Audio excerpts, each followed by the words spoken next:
이 펫스캔에 보면 오히려 이렇게 암인지 아닌지가 조금 애매하게 보였어요. 중대신경을 다 당겨놓고 나니까 머리카락으로 가는 게 됐어요. 가장 절망스러울 때는 수술을 못하겠다라고 의사가 말할 때가 가장 절망스럽다. 자, 이제 여기를 보면 수술은 이제 지금 예정했던 대로 딱 다 했어요. 성공적으로 할 수 있었고요. 제일 중요하게 아까 교수님께서 말씀하셨지만 신경을 살릴 수 있었어요.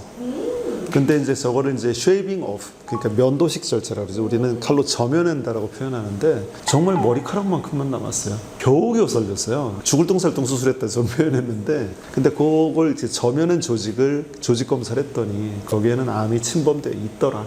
이런 이야기였습니다. 네. 근데 만약에 머리카락만큼 나왔으면 저희가 원래는 그 약간 필러를 넣을 수도 있고 뭐 이렇게 한다 했잖아요. 근데 머리카락만큼 있으면 사실 필러를 아무리 넣어도 이 가운데까지는 못 오잖아요. 아, 그게 어떤 거냐면 그 신경 조직은 이걸 잘랐을 때와 적어도 한 20-30%라도 남겼을 때는 기능이 달라요. 충분히 기능을 할 수 있기 때문에 성대 주입하는 수술이 저 때는 필요하지 않은 거죠. 그래서 겨우겨우 살릴 수 있어도 살리는 것만 해도 대단하다고 생각하는 거죠.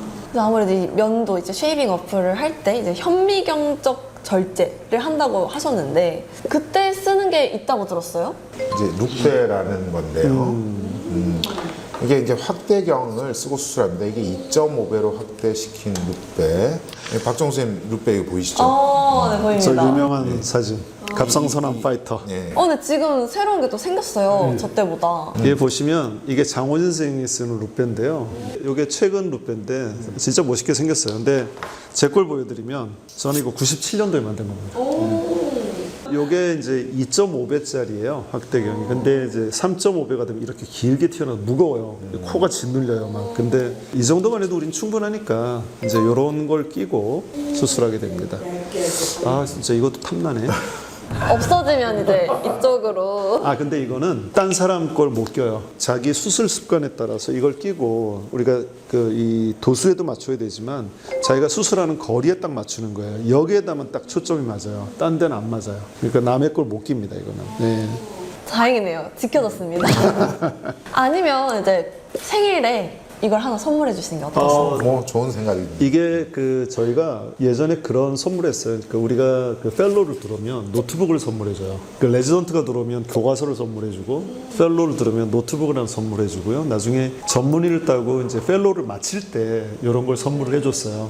이거 그때 펠로 마칠 때 선물한 거지 우리가? 아닌가? 새로 산 거예요? 제가 산 겁니다. 아, 예. 개인적으로. 아니군요. 선물 안 해주더라고요, 그때. 이제 자치료에 대해서 조금 더 말씀해 주세요. 이제 이걸 쓰고 현미경적 쉐이빙 어플을 하셨고. 이 환자는 다행히 분화갑상선암인 유두상 갑상선암이 나왔어요. 그리고 이제 임파선들의 전이는 한 13개의 임파선 전이가 있는 걸로 나왔거든요. 그리고 이제 이럴 때는 우리가 이제 150 이상을 하는 게 좋은데 보통은 이제 150 정도를 합니다. 저 정도 임파선만 나오면. 근데 저는 여기에 차가 난 게 신경을 이렇게 칼로 점여냈기 때문에 아무리 우리가 칼로 점여낸다고 해도 육안으로 못 봤을 뿐이지 분명히 암세포 찌끄러기 남았을 거란 거죠. 그래서 아주 고용량으로 200을 했어요. 저는 그래서 200 용량으로 이제 치료를 했습니다. 그리고 이제 3개월 후에 이제 평가를 했는데 그때 CT를 찍는 게 중요한데요. 이제 그 TG는 피검사에서 우리가 갑상선 호르몬을 먹어서 TSH를 억압하는 상태에서 0.18이에요. 그럼 괜찮은 거 아닌가요? 좋긴 한데 하나 걸리는 게 항체가 높아요. 항체가 2790이니까 상당히 높아서 이건 그러니까 캥기는 거죠. 이게 뭐가 문제가 좀 있지 않을까. 그리고 그 CT를 찍었을 때 결정적으로 CT에서 예전에 보이지 않던 식도 옆에 조그만 게 하나가 보이기 시작했습니다. 자, 이런 경우에 이제 정원쌤하고 박정쌤께 이제 질문을 좀 드리고 싶은데 방사선 동면 치료를 했어요. 200을 했습니다. 그리고 그 뒤에 그 TG는 0.18인데 항체는 높고 CT에서 뭐가 찜찜한 게 하나가 보여요. 그 다음 어떻게 해야 될까요? 장원쌤 먼저. 저는 일단 제거를 하고 RI를 해야 된다고 저는. 제거를 하고. RI 해야 되지 않나 싶거든요. 교수님께서는 좀더 먼저 뭐 RI 스캔 해보고. 보통 저희가 이런 경우에 해기학과 그 유영원 선생님한테 이제 의뢰를 하면 그건 노든 떼고 하는 게 더 효과적이지 않나 그런 의견을 주시고. 테크닉 생활이 쉽지는 않을 거라고. 그렇죠. 그게 수술하고 가장 3개월밖에 안 됐으니까 유착이 너무 심할 거고 그래서 저는 이제 이 환자에 대해서 더 고용량 치료를 한 번 더 하기로 했습니다. 아까 박정수 교수님 말씀하셨던 대로 더 높여서 230을 했어요.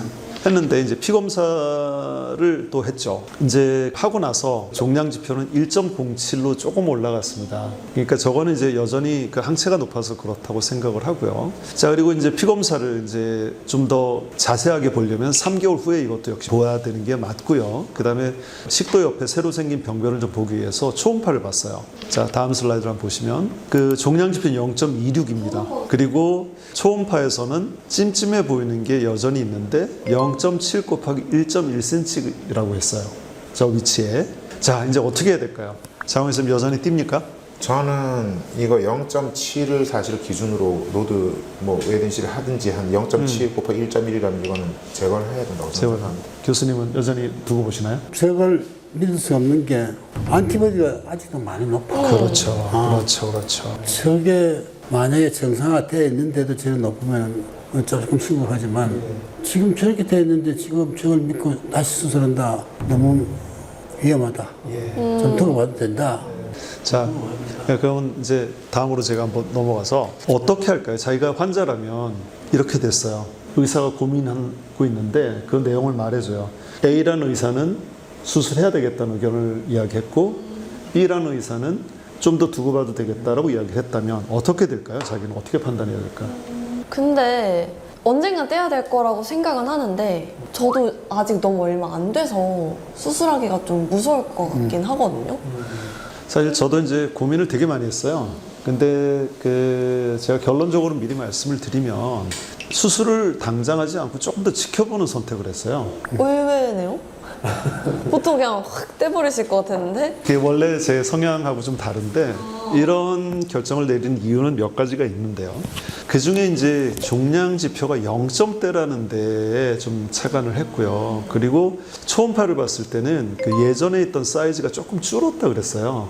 그리고 이제 결정적인 이유는 원래 그래서 이제 수술한 사람이 자기가 환자를 계속 봐야 된다고 저는 믿습니다.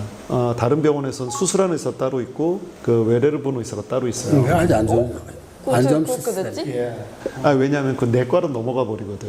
그래서 그렇게 보는데요. 왜냐하면 수술한 사람은 수술이 어떻게 되어 있는지를 알아요. 이 환자에 대해서 정확하게 파악하고 있는 거예요. 그래서 제가 생각할 때 저 재발한 위치는 너브 쉐이빙한 위치예요. 연도식 절제한 그 위치에 찌끄러기 남았다가 재발했다고 저는 생각했어요. 그래서 이번에 다시 들어가면 이 환자는 분명히 목소리 신경 잘라야 됩니다. 그래서 그 포인트를 생각하지 않을 수 없었고요. 그걸 가장 크게 생각을 했습니다. 평소하고 사실은 장학생 의견과 제 의견이 완전히 반대가 됐었는데 저는 조금 지켜보는 입장인데 이런 경우는 나는 수술해야 된다고 생각을 했었고 장학생이 보통은 이렇게 망설이지 않고 들어가시는데 저랑은 영 반대 의견이시네요. 갑자기 무슨 일이죠? 선생님은 어떠신지. 나는 서둘 필요 없다. 지금 찾기 굉장히 힘들어. 괜히 멀쩡해 있는 건 더 잘라낼 수도 있고, 컴플리케이션 만들 수도 있고, 뭐, 나중에 남은 게 저게 말씀을 버린다. 커지면 더 수술하기 쉬워져. 더 키워서 하자. 안 되면. 이게 약간 경험에서 오는 차이일까요? 그 장원 쌤이 지금 저를 돌려가게 한 건데. 지금 오히려 다시 부메랑으로 맞았어요. 지금 다시. 근데 원래 그 우리 스승님들이 우리를 가르칠 때 외과 의사로 가장 중요한 거는 이제 사자의 심장이다. 라이언 하트? 라이언 하트를 이야기했는데 그게 뭐냐면 과감하게 결정하고 그 결정에 이제 굳은 심지를 가지고 그걸 추진해 나가라는 뜻이거든요. 근데 저도 이제 좀 이게 중간에 제가 88할 때는 그랬던 것 같은데 나이가 들어가면 죄송하지만 근데 그게 좀 더 신중해졌다고 표현할까요? 근데 이건 환자의 정말로 케이스 바이 케이스와 그 환자의 상황을 다 고려를 해야 된다고 생각을 합니다. 그래서 지금 박종수 교수님 말씀하신 대로 저는 지금 정말 초조하게 어떤 면에서는 예의주시하고 있거든요. 그래서 조금이라도 변화가 생긴다거나 이렇게 할 때 우리가 감당해야 될 어떤 그런 프라이스를 다 치르고도 저게 더 의미가 있다고 생각하면 들어갈 계획입니다. 네. 오늘도 참 어려운 직례였는데 뭔가 주치의들의 고민 같은 것도 잘 느낄 수 있었던 것 같고 마지막으로 이런 고민을 하고 있는 제자들에게 교수님 한마디 해주신다면? 서둘지 마라. 알겠습니다. 부메랑 다시 맞으셨네요. 네, 오늘도 저희 예스 클리닉에서는 알찬 내용으로 다양한 이야기를 나눠봤습니다. 다음 시간에는 저희가 소아 환자들에 대한 얘기를 나눈다고 하는데 뭔가 마음이 편치 않지만 어떤 내용이 있을지 한번 기대해 보도록 하겠고 다음 시간에 또 돌아오도록 하겠습니다. 오늘 YES 하면 yes 하고 끝내도록 하겠습니다. YES yes. 네, 다음에 뵙겠습니다.